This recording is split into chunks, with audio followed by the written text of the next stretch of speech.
Assalamualaikum warahmatullahi wabarakatuh. Nama saya Rina Suhairia, NIM 10517051. Baiklah, pada video kali ini dibuat untuk memenuhi UAS mata kuliah Tata Kelola Keuangan Pemerintah dengan dosen pengampu Bapak Z. Haryanto SHMH. Pada UAS kali ini terdapat 3 pertanyaan yang harus dijawab. Langsung saja ke pertanyaan pertama.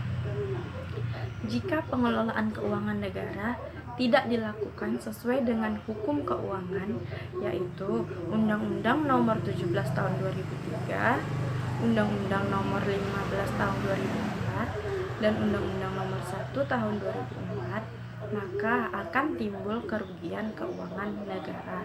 Pertanyaannya adalah, jelaskan apa yang dimaksud dengan kerugian negara dan hal-hal apa yang dapat menyebabkan timbulnya kerugian keuangan negara.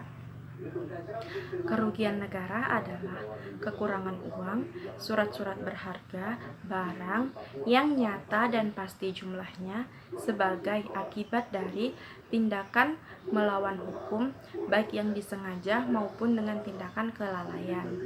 Kemudian, perbuatan-perbuatan atau hal-hal yang dapat menyebabkan kerugian keuangan negara.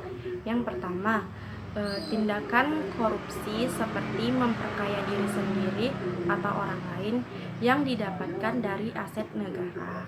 Kemudian yang kedua, penyalahgunaan anggaran yang telah diberikan oleh pemerintah.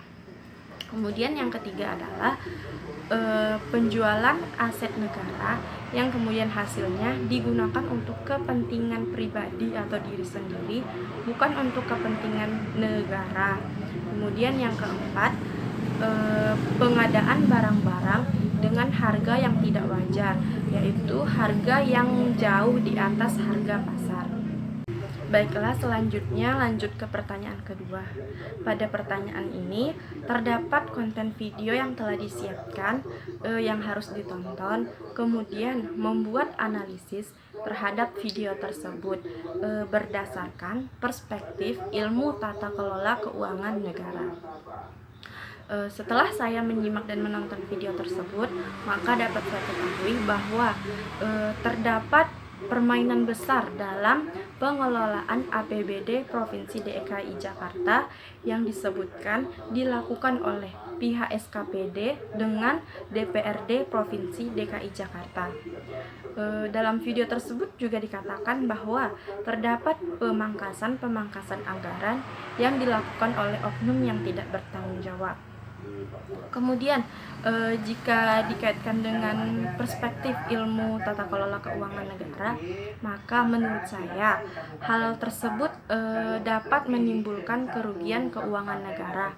Karena apa? Karena tindakan pemangkasan anggaran tersebut sama saja dengan tindakan memperkaya diri sendiri atau orang lain yang didapat dari aset negara. Ataupun tindakan tersebut juga sama saja dengan tindakan penyalahgunaan anggaran. Hal tersebut dapat merugikan keuangan negara.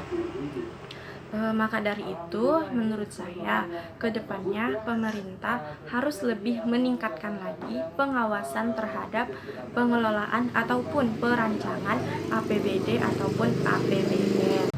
Baiklah, lanjut ke pertanyaan ketiga atau terakhir. Jika saya menjadi kepala pemerintah atau pemegang kekuasaan terhadap pengelolaan keuangan negara, maka tindakan atau hal apa yang akan saya lakukan untuk membantu menangani pandemi COVID-19 yang sedang melanda Indonesia pada saat ini. Baiklah, jika saya menjadi kepala pemerintah ataupun pemegang kekuasaan terhadap pengelolaan keuangan negara tersebut, maka tindakan yang akan saya lakukan yang pertama, saya akan mengalihkan atau memangkas anggaran-anggaran yang digunakan untuk pembangunan yang ada di APBN atau APBD untuk dialokasikan kepada gugus tugas penanganan COVID-19. Kemudian yang kedua, saya akan membuat anggaran yang ditujukan untuk rumah sakit yang menjadi rumah sakit rujukan penanganan COVID-19. Karena sampai saat ini masih banyak rumah sakit yang kekurangan dana untuk melengkapi fasilitas penunjang penanganan COVID-19.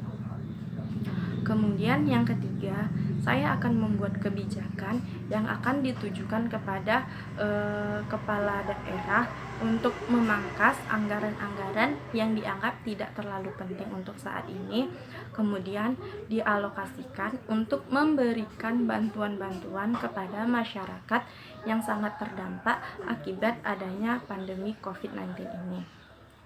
Mungkin itulah tindakan-tindakan yang akan saya ambil sebagai kepala pemerintah atau pemegang kekuasaan terhadap pengelolaan keuangan negara.